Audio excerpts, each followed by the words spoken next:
What if I told you that the hardest day of your life might actually be the most important? The job you lost, the heartbreak you never saw coming, the diagnosis that shook your world. What if none of it was random? What if it all had a hidden purpose? There are moments in life when everything changes in the blink of an eye. One day, you're secure in your job, your marriage feels stable, your plans seem clear. And then suddenly, everything collapses. The company you gave years to lays you off without warning. A spouse you trusted decides to walk away. A doctor looks you in the eye and delivers news you never wanted to hear. In those moments, it feels like the ground beneath you is breaking apart. Fear takes over. You ask the same haunting question many of us have whispered at night. Why is this happening to me? But what if those moments weren't punishments? What if they weren't meaningless chaos? What if they were stepping stones? Painful ones, yes, but stones on a path that could transform you. That's what ancient Buddhist teachings suggest. That suffering, loss, and uncertainty are not accidents. They are teachers, disguised as pain, waiting to show us something we would never see otherwise. And when we learn to face them, instead of fighting them, they can shape us into stronger, wiser, more compassionate people. Before we go any further, comment where in the world you are watching from. And make sure to subscribe because tomorrow's story is one you don't want to miss. In this video, we're going to explore how life's hardest moments, losing a job, losing love, losing control, might actually carry hidden meaning. We'll talk about chaos as a catalyst for growth, the illusion of control, the beauty of uncertainty, and how every struggle can bring us closer to our true selves. Because while we can't always choose what happens to us, we can choose how we interpret it.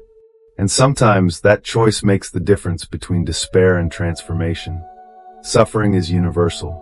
Every human being, no matter how privileged, wealthy, or successful, will eventually come face to face with it. It may arrive as heartbreak, as illness, as the death of a loved one, or as the slow erosion of a dream. And yet, most of us are taught to see suffering as something unfair, as punishment, or as evidence that life has somehow betrayed us. But what if suffering wasn't here to break us, but to reveal us? What if pain wasn't a cruel twist of fate, but a disguised teacher waiting for us to listen? That's the way Buddhism frames it. Suffering is inevitable, but it is not meaningless. It can be the very thing that cracks us open, so light can get in. A soldier's story. Let's take a story close to home, one that countless American families have lived through. David, a young man from Ohio, enlisted in the Army right after high school. He served 2 tours in Iraq. When he came home, the battles didn't stop. He carried invisible wounds, PTSD that kept him awake at night, anxiety that shook his body even in silence, and guilt that gnawed at him when he tried to enjoy life. For years, David saw his suffering as proof that he was broken. He drank too much. He pushed people away. He asked the question that so many of us ask in the middle of the night. Why me? But one evening at a support group for veterans, something shifted. Another soldier spoke up and shared how his pain pushed him to start a non-profit helping veterans re-enter civilian life. David realized he wasn't alone. His suffering wasn't unique to him. And more than that, it wasn't useless. It could be transformed into fuel for something greater. Today, David runs workshops for veterans across the Midwest. He stands in front of rooms full of men and women with haunted eyes, and he says, I know what it's like. I was there, and I promise you, this pain can be turned into purpose. The teacher in disguise. David's story isn't rare. Over and over, when people reflect on the hardest times in their lives, they often say something surprising. It was horrible, but it shaped me into who I am. Think about it. A cancer survivor who now volunteers in oncology wards, giving hope to those just beginning their journey. A mother who lost her child, who now speaks publicly about grief, giving thousands of other parents the words and courage they need. A man who hit rock bottom in addiction, who now mentors others to stay sober. In every case, pain was not an endpoint. It was a turning point. Pain versus suffering. Buddhism makes a distinction that is worth considering. It says, pain is inevitable. Suffering is optional. At first, that sounds cold. Of course we suffer when something awful happens. But the meaning is this: pain itself, the raw experience of loss or hurt, is unavoidable. What makes it worse, what prolongs it, is how we relate to it. If we resist, if we fight reality, if we tell ourselves this shouldn't be happening, we multiply the pain into suffering. But if we can sit with it, if we can allow it to be, then slowly we see what it is trying to teach us. David could have let PTSD swallow him forever. Instead, he allowed himself to ask, "What is this trying to teach me? What can I do with it?" That shift turned pain into purpose, turning inward. Here's the hard part. When suffering arrives, our instinct is to run. We numb ourselves with alcohol, food, work, or endless scrolling. We try to pretend it's not there, but that only makes it stronger. What takes real courage is to turn inward, to face the fear, the loss, the grief directly. To ask it, almost like it's a visitor in your home. Why are you here? What are you trying to show me? This doesn't mean we should romanticize pain. No one is saying trauma is good. What it means is that within every painful event, there may be a seed of wisdom, a seed that cannot be found any other way. How to practice this in daily life. So how do we apply this idea? Not just as philosophy, but as something we can use when life hits us hard. Name the pain. When something awful happens, don't run. Say it out loud. I'm in pain. I feel betrayed. I feel afraid. Naming it gives you power over it. Sit with it. Take 5 minutes a day to just sit with your feelings, without trying to fix them. Breathe. Notice where they sit in your body. This is mindfulness in action. Ask the question. Instead of asking, why me? Ask, what can I learn here? What is this revealing about me? Find connection. Suffering isolates us, but connection heals us. Whether it's a support group, therapy, or just a trusted friend, share your story. When you see your pain reflected in others, it loses its power. The shift. The truth is, you may not see the purpose right away. In fact, sometimes it takes years. But if you can hold on, if you can stay open, you may look back one day and realize that the thing you thought would break you was actually the thing that built you. David didn't know, in those long nights of panic, that he would one day stand in front of rooms and change lives. The cancer survivor didn't know, while enduring chemo, that she would one day become someone else's inspiration. But that's the hidden purpose of suffering. It reveals itself only after we walk through it. When we're in pain, it often feels like that pain is the only thing that exists. It consumes us. It takes up every corner of our minds. The heartbreak, the failure, the debt, the diagnosis, it fills our entire world. But what if the problem isn't just the pain itself? What if the real problem is the size of the container we're holding it in? The salt and the glass. There's an old Buddhist story about salt and water. A student once complained to his master that his life was unbearable. The master gave him a handful of salt and asked him to put it into a glass of water and drink. The student did, and of course it tasted horribly bitter. Then the master asked him to throw the same handful of salt into a lake and drink again. This time the water tasted pure. The salt hadn't disappeared. It was simply diluted by something larger. The master said, "Suffering is like salt. The bitterness doesn't change. But whether your life tastes bitter or sweet depends on the container you put it in." It's a beautiful story, but let's translate it into something more familiar for life in America today. Credit card bills and big picture thinking. Imagine this. You're staring at your credit card statement. The number is big, bigger than you can handle right now. Your stomach tightens. You think, I'm drowning. I'll never get out of this. If you focus only on that single number, it feels unbearable. It's like drinking the glass of salt water. But if you step back, if you widen your container, you start to see a bigger financial picture. Maybe yes, you're in debt, but you also have income, maybe a savings account, maybe opportunities to cut expenses or build side income. Suddenly the salt of debt doesn't disappear, but it's not overwhelming either. This is what expanding perspective does. The pain doesn't vanish, but it stops consuming every corner of you. Narrow containers, narrow lives. When we get trapped in a narrow perspective, suffering magnifies. Think about heartbreak. If your entire identity is wrapped up in one relationship, then when it ends, it feels like your whole life has ended. But if you see yourself as more than just someone's partner, as a friend, a parent, a creator, a dreamer, then yes, the breakup still hurts. But it doesn't define you completely. The same is true for failure at work. If you define your worth only by your job title, losing that job feels like losing yourself. But if your perspective is bigger, if you see yourself as a learner, a neighbor, a volunteer, a person with multiple identities, then the loss of one role doesn't mean the loss of your whole being. A true story of perspective. Consider the story of Maria, a single mother from Texas. She worked 2 jobs, barely making enough to cover rent and food. Then one winter, her car broke down.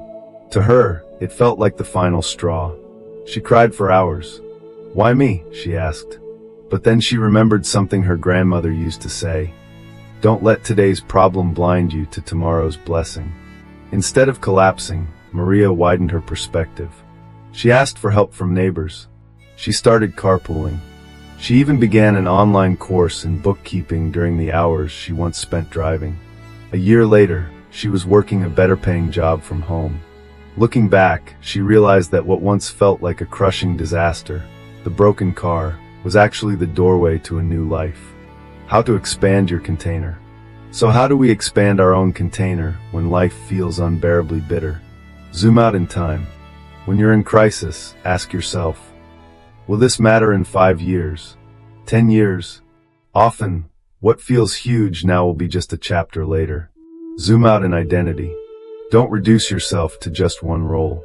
You are more than a job title, more than a relationship status, more than a paycheck. You are many things. Zoom out in community. Remember, you are not alone. Others have walked through what you're going through. When you connect, your container grows. Zoom out in purpose. Ask, what might this experience be teaching me? How could this help me grow? The question doesn't erase pain, but it gives pain a place in a larger story. The shift of perspective. Here's the secret. The salt never changes. The heartbreak still hurts. The failure still stings. The debt is still there. But the more you expand your perspective, the less bitter it feels. Maria still struggled as a single mom, but she was no longer defined by her broken car. She was defined by her resilience, her ability to turn one bitter moment into something much bigger. The truth is, life will always hand us salt. That part isn't optional. What is optional is the container we put it in. And when we choose a bigger container, time, identity, community, purpose, suffering loses its grip. Most of us long for stability. We want our lives to feel steady, predictable, under control. And when chaos arrives, a sudden job loss, a breakup, an accident, we see it as disaster. But what if chaos wasn't the end? What if it was the very spark that forces transformation? Buddhism teaches that without chaos, there is no growth. Just like a seed must break apart underground before it can rise into a tree, we often have to break before we can grow. The founder who failed. Let's take an example from the world of business. Aaron was a young entrepreneur in California. He poured his savings and years of work into a tech startup. For a while, things looked promising. Investors showed interest. His team grew. He thought he had it all figured out. Then came the crash. Investors pulled out. The product flopped. In less than a year, Aaron's dream was gone. He was in debt, humiliated, and back to living in his parents' garage. At first, it felt like chaos had destroyed him. But slowly, he realized something. That failure had stripped away his illusions. He started to see what really mattered, building something people truly needed, not just something flashy for investors. A few years later, Aaron founded a new company. This time, he focused on solving a real problem. The company grew steadily, eventually becoming a multi-million-dollar business. Looking back, he often says, "My failure was my greatest teacher. Without the chaos, I would never have learned how to build something real." Why chaos feels so hard? Chaos scares us because it rips away our safety nets. It forces us out of routines, out of comfort zones. We lose the familiar, and with it, the illusion that we were in control. But that's also why chaos is so powerful. It shakes us awake. It forces us to question everything we thought we knew. It makes us re-examine who we are and what we truly want. Think about it. If life always stayed comfortable, would we ever change? Would we ever take risks, grow, or evolve? Comfort keeps us safe, but it also keeps us stagnant. The seed and the soil. Nature gives us the perfect metaphor. Imagine a seed. If it stays on the surface, bathed in sunlight and fresh air, it will never grow. For life to emerge, it has to be pushed into darkness. It has to split open, to break apart from within, to struggle toward the light. That breaking is chaos. And yet, it's the only way life can emerge. We're no different. Our breaking points often become our turning points. A story of survival. Take Sarah, a nurse from New York. For years, she worked endless shifts, barely holding her life together. Then the pandemic hit. Chaos flooded every part of her world. Hospitals overflowing, fear everywhere, exhaustion like she had never known. At her lowest point, she thought she couldn't go on. But the chaos forced her to change. She began practicing mindfulness between shifts, just 5 minutes of breathing before entering a patient's room. She started journaling, something she hadn't done since she was a teenager. Today, Sarah still works as a nurse, but she also teaches resilience workshops for other healthcare workers. She says, "The chaos nearly broke me, but it also gave me the tools to survive and to help others survive." How to use chaos as fuel. So how do we shift our view of chaos from curse to catalyst? Pause before reacting. Chaos pushes us into panic. But the first step is to pause. Take a breath. Ask yourself, what's really happening here? Look for what's emerging. In chaos, something old is falling apart, but something new is also trying to be born. Instead of asking, why is this happening? Try, what might this be making space for? Let go of the old. Transformation requires loss. The seed cannot become a tree without breaking. The old self cannot survive if the new self is to be born. Act with courage. Chaos is painful, yes, but it's also the moment you're most alive. Take the risk. Try the new path. Don't cling to comfort. The butterflies struggle. There's another story that brings this home. A boy once saw a butterfly struggling to break free from its cocoon. Wanting to help, he carefully cut it open. The butterfly emerged, but its wings were weak and it never flew. What the boy didn't realize was that the struggle was necessary. It was the resistance that built the strength the butterfly needed to fly. Our struggles work the same way. Chaos gives us resistance. Without it, we remain fragile. With it, we gain the strength to soar. The shift of mindset. The truth is, chaos is uncomfortable. No one chooses it willingly. But if you look back on your own life, chances are your biggest growth didn't come in moments of peace. It came in the storms. Aaron's failure gave birth to success. Sarah's exhaustion gave birth to resilience. The butterfly's struggle gave birth to wings. So the next time chaos strikes, try asking not, why me? But, what transformation is this chaos making possible? Because without chaos, there is no transformation. There are times in life when nothing makes sense. You lose something you thought you could never live without. Plans collapse. The road ahead looks blocked, and you start to wonder if you're on the wrong path. But Buddhism teaches us something different. Nothing in the universe happens by chance.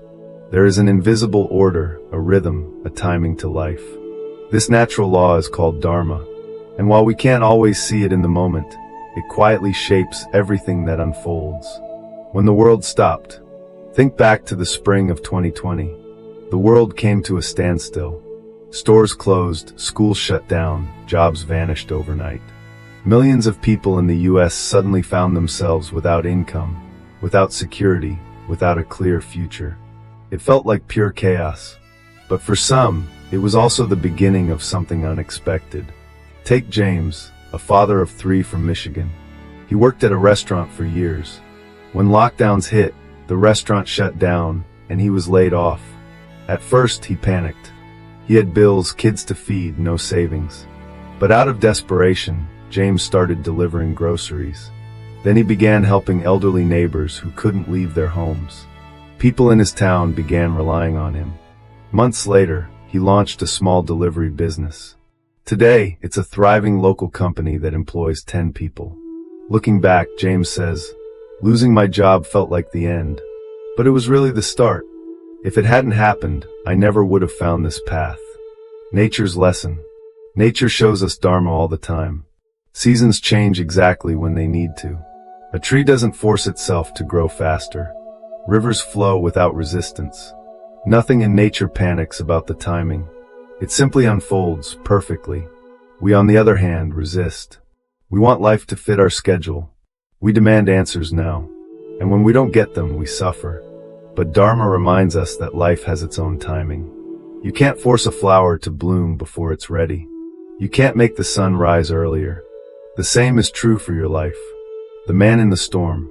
There's a story told in Buddhist tradition. A man was caught in a violent storm at sea. He fought against the waves, thrashing, trying desperately to keep himself above water. But the harder he fought, the more exhausted he became. Finally, he let go. He stopped resisting. And in that moment, the current carried him gently back to shore. That is Dharma.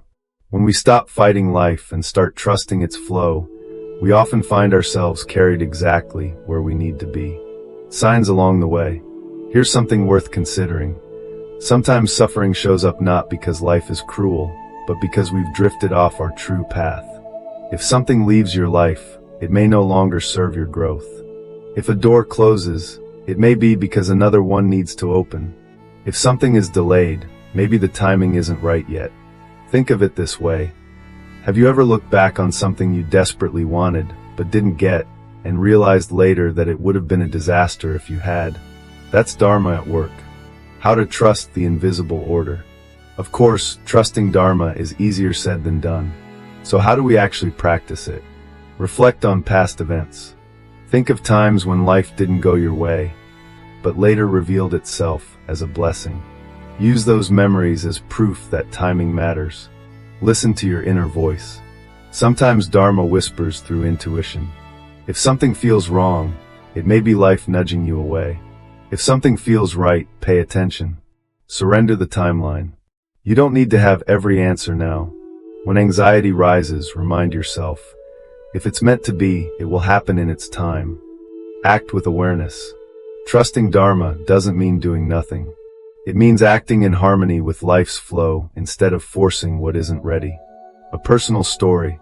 Consider Emily, a young woman who dreamed of becoming a doctor. She applied to medical school, but was rejected 3 years in a row. Each rejection crushed her. Friends moved on with their lives while she felt stuck. But during that time, she worked as a volunteer in a children's hospital. She discovered she loved counseling families, sitting with them through their fear and grief. Eventually, Emily pursued a career in clinical psychology instead. Today, she works with children battling chronic illness, exactly the place she was meant to be. Emily says, "At the time, rejection felt like failure. Now I see it was redirection." The bigger picture.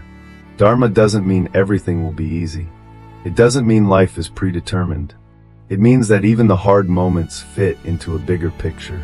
You may not understand it now, but one day looking back, you might see that the breakup, the layoff, the rejection, the illness, they weren't meaningless. They were part of the invisible order that brought you here. Trusting the flow. The next time life doesn't go according to your plan, try asking, what might this be teaching me? Could this delay be protecting me from something I can't see yet? If I trusted the timing, what would change in how I feel right now? Because Dharma isn't about giving up. It's about giving in to the rhythm of life that has always been there, quietly guiding us. And when you begin to trust that rhythm, something shifts. You find peace, even in uncertainty. You stop living in fear of what's next and start living in harmony with what is. From the time we're young, we're taught that control is everything. Study hard, plan carefully, work smart, and life will reward you. It's the American dream. If you do everything right, you'll get the results you want. But sooner or later, reality proves otherwise. Relationships end even when you tried your best. Jobs vanish even if you worked overtime. Health falters despite healthy choices.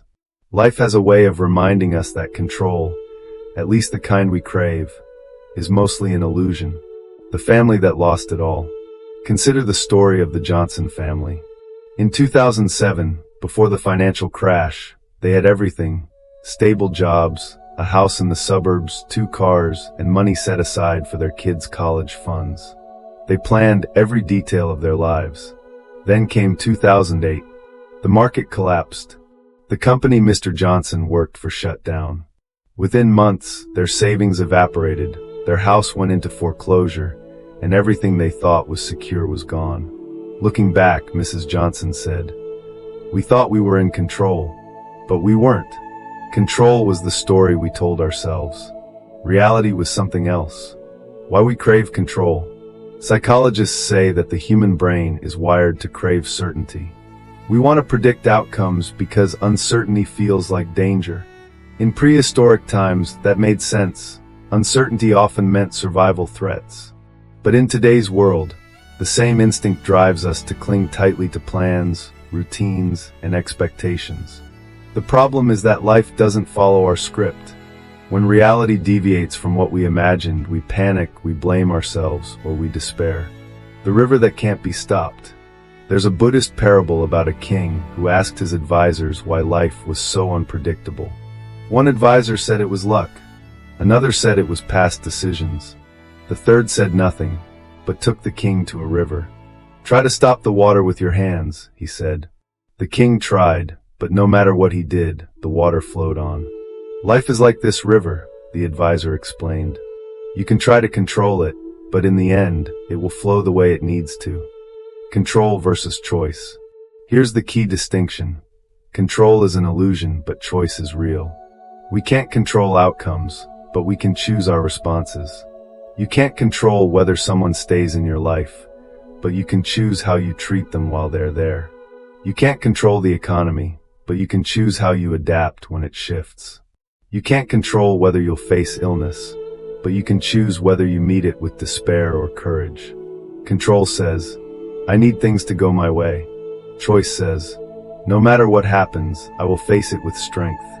A story of letting go. Michael, a teacher from Chicago, struggled with control his whole life. He micromanaged everything: his lesson plans, his children's schedules, even how his wife loaded the dishwasher.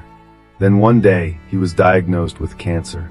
At first, he fought hard, not just the disease, but reality itself. He refused to accept help. He obsessed over every test result, every statistic. His anxiety nearly destroyed him. But slowly, he learned to let go. He started practicing meditation. He told himself, "I can't control the disease, but I can choose how I live with it." Michael began spending more time with his kids, less time worrying about the future. He laughed more, appreciated small joys, and even when treatment was hard, he found peace. He lived longer than doctors expected, not because he controlled the cancer, but because he stopped letting it control his spirit. How to release the illusion. So how do we let go of the illusion of control without falling into passivity? Identify what's yours. Ask, what can I truly influence here and what can't I? Write it down. Focus on the first list. Release the second. Practice non-attachment. In Buddhism, this means giving your best effort, but releasing your grip on the outcome. Do your part, then let life do its part. Use the river mindset. When things don't go your way, imagine the river. Ask yourself, am I trying to stop the current, or can I learn to move with it? Reflect on past surprises. Think of times you lost control, yet something better emerged. Use that memory as evidence that control isn't everything. The gift of letting go. Ironically, the moment we stop demanding control is the moment we find freedom. We stop living in fear of what might happen. We stop clinging to shoulds and start living in what is. Life isn't about bending reality to our will. It's about meeting reality with grace, adaptability, and courage. When the Johnsons lost their house, they thought it was the end. But in time, they rebuilt their lives. They moved into a smaller home, learned to live more simply, and discovered joy in ways they never expected. Mrs. Johnson now says, "Losing control saved us." It stripped away what we didn't need and gave us what we truly wanted. The shift of mindset. So the next time life doesn't follow your script, remember this. Control is a story your mind tells you. Choice is the truth your heart can live by. You don't need to control the river. You just need to learn how to sail. If there's one truth about life that makes most of us uncomfortable, it's this: nothing is certain. Stability is an illusion. One moment everything feels steady, and the next it all shifts. A job disappears. A relationship ends. A diagnosis changes everything. Most people fight uncertainty with everything they have. They plan obsessively. They save, they schedule, they try to predict every detail of tomorrow. But no matter how carefully we plan, uncertainty always finds its way back in. The problem isn't uncertainty itself. The problem is our relationship to it. Because peace doesn't come from removing uncertainty. Peace comes from learning to live with it. The ocean we can't control. Imagine you're in a small boat in the middle of the ocean. The waves rise and fall. You have no way to stop them. If you fight them, if you try to push against the water, you'll wear yourself out and sink. But if you learn to move with the waves, to sail instead of resist, you'll find your way through even the roughest waters. Uncertainty is that ocean. The waves will come whether you like it or not. The choice is whether you fight them or learn to ride them. A monk in the storm. There's a story about a monk who lived high in the mountains. One day, a villager rushed up to warn him. A huge storm is coming. You need to leave before it's too late. The monk calmly replied, "If the storm comes, I will welcome it. If it takes my life, I will accept death. If it spares me, I will accept life. Whatever happens, I will accept it." The villager was confused, even angry. But the monk wasn't being careless. He wasn't saying he wouldn't prepare.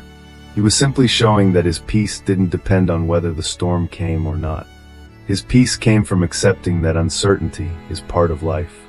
A modern example. Consider Rachel, a young professional in Los Angeles. She had her life mapped out: climb the corporate ladder, buy a home, start a family. Then, at 29, she was diagnosed with an autoimmune disease. Suddenly, her energy was unpredictable. Some days she could work, other days she couldn't even get out of bed. At first, she resisted. She clung to her old identity, tried to hide her illness, forced herself to keep up with her co-workers. But it only made things worse. Anxiety and exhaustion nearly broke her. Eventually, she reached a breaking point. She admitted she couldn't control her illness, but she could change how she lived with it. She scaled back her hours, started practicing meditation, and built a support community online. Instead of fearing every uncertain day, she learned to accept them as part of her life. Today, Rachel says, "Uncertainty is still there, but I don't fight it anymore. I live with it, and strangely, I feel freer than before." Why uncertainty scares us? Uncertainty terrifies us because it exposes a truth we don't like. We're not in charge. The human brain equates uncertainty with danger. It craves predictability. That's why so many of us get trapped in what if thinking. What if I lose my job? What if my partner leaves? What if I fail? But here's the paradox. Every major turning point in life came from uncertainty. Falling in love was uncertain. Taking a new job was uncertain. Having children, moving cities, starting fresh, all uncertain. And yet, those very uncertainties made us who we are. How to find peace in uncertainty.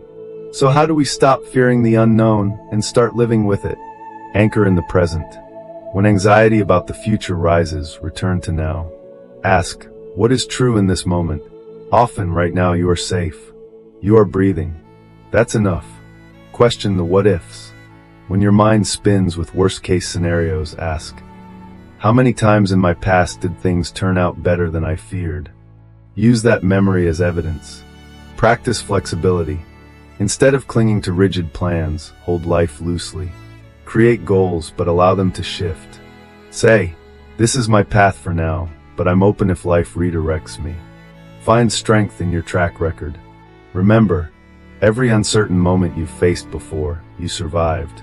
That's proof you can face what's next. The unexpected blessings.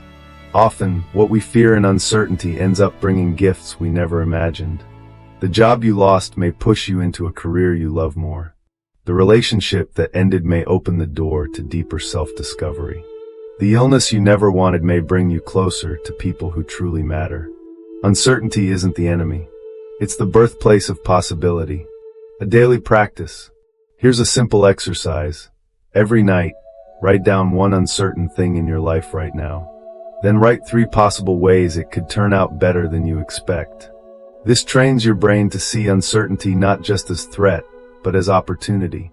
The freedom of letting go. Rachel discovered this when she let go of her old plans. The monk knew it in the storm. And you can know it too. When you stop needing certainty, you start living freely.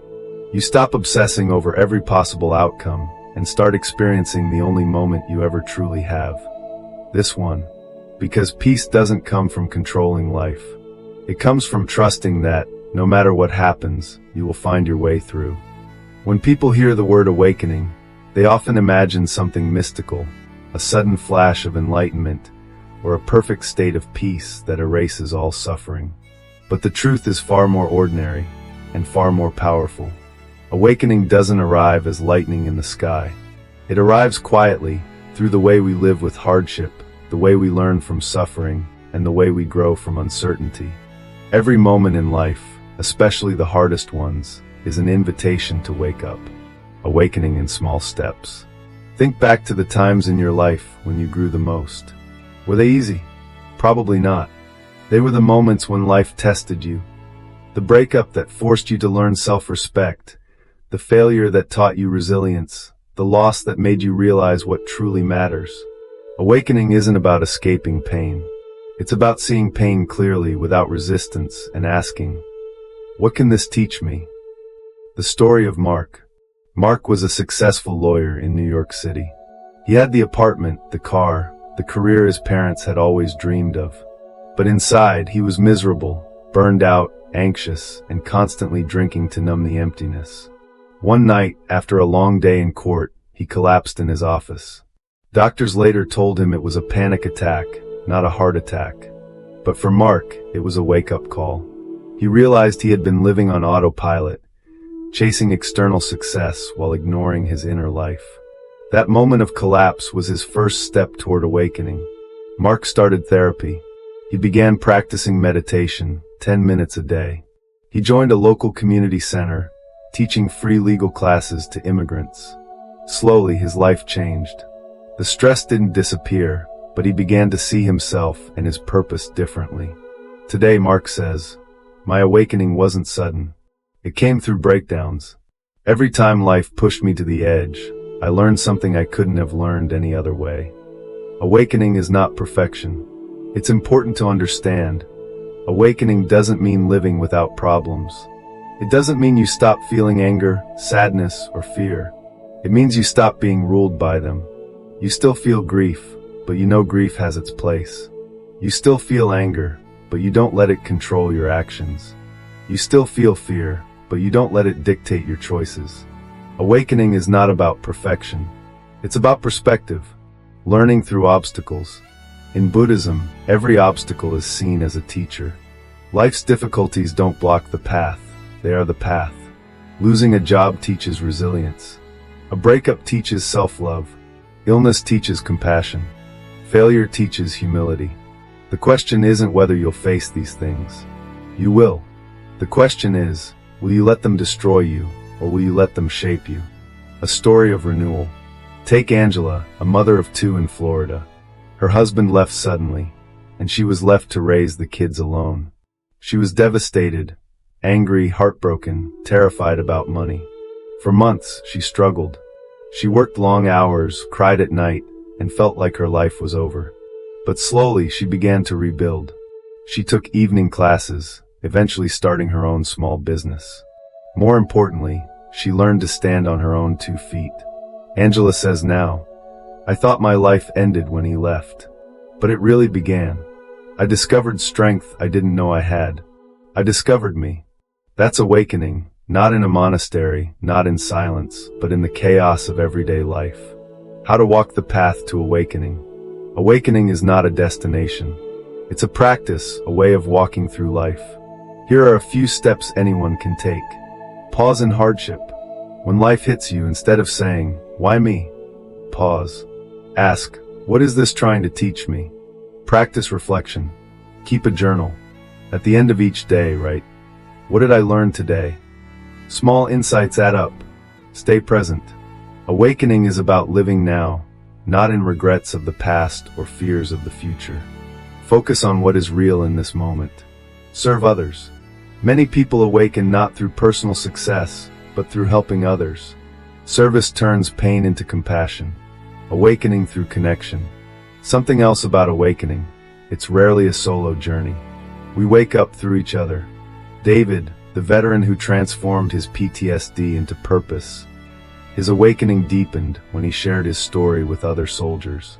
Rachel, who faced her illness, her awakening grew when she built an online community. Angela, the single mother, her awakening came partly through the support of friends who reminded her she wasn't alone. Awakening doesn't mean rising above humanity. It means sinking deeper into it. Awakening is already here. One last truth: you don't have to get awakening. It's not out there waiting for you. It's already here within you. Every time you face hardship and choose to learn instead of collapse, you awaken a little more. Every time you let go of control and find peace in the present, you awaken a little more. Life is the path. Hardship is the teacher.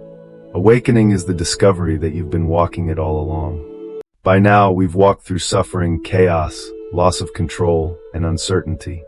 We've seen how each of these moments, as painful as they are, can carry hidden lessons. And the question remains, what does it all add up to? The answer is simple but powerful. It adds up to you. Not the old you, the one who thought life had to go perfectly for happiness to exist. Not the fragile you, the one who feared every storm. But the stronger you, the wiser you, the awakened you. Every challenge leaves a mark. Think back to the hardest seasons of your life. Maybe it was the loss of someone you loved. Maybe it was a failure that humiliated you. Maybe it was an illness that brought you to your knees. Did those moments break you? Yes. But did they also shape you? Absolutely. The grief you endured gave you empathy you didn't have before. The failure you suffered gave you resilience. The illness you survived gave you perspective. You are not the same person you were before. And that's the point. Every challenge, every trial, every heartbreak has been shaping you into the person you are today. Life happens for you, not to you. This is the great shift in perspective. Life is not happening to you, it's happening for you. When we see ourselves as victims of fate, we stay stuck in bitterness. But when we see life as a teacher, we realize that nothing is wasted. Every loss is a lesson. Every delay is protection. Every detour is direction. It doesn't mean the pain was good. It means the pain wasn't pointless. A story of renewal. Consider once more Angela, the single mother who thought her life ended when her husband left. Years later, she looks back on that heartbreak and sees it differently. At the time, I thought I had lost everything, she says. But I hadn't lost myself. I had finally found myself. Her children grew up watching a mother who was strong, independent, and unafraid to rebuild. They didn't just see her survive, they saw her transform. And that transformation is the legacy she passed on. The ripple effect. This is another truth about awakening. It's never just about you. When you transform, the people around you transform too. David, the veteran, found purpose and now helps thousands of other veterans heal. Rachel, with her illness, built a community that supports others living with uncertainty. Mark, the lawyer, turned his breakdown into a new way of serving people who couldn't afford legal help. Your pain doesn't just shape you. When shared with courage, it shapes the world around you. How to carry this forward? So what do we do with this understanding? Honor your journey. Look at your scars, not with shame, but with respect. They are proof that you endured, that you grew. Stay curious. When new challenges arrive, and they will, ask not why me, but what is this teaching me? Share your story. You don't have to be a speaker or a writer. Just tell someone else what you've learned. Your story might be the survival guide they need. Live with purpose. Awakening isn't about escaping life. It's about engaging with it more deeply, with clarity, with courage, with love. A stronger you. In the end, every hardship, every failure, every moment of uncertainty has been carving you into someone stronger, someone wiser, someone freer.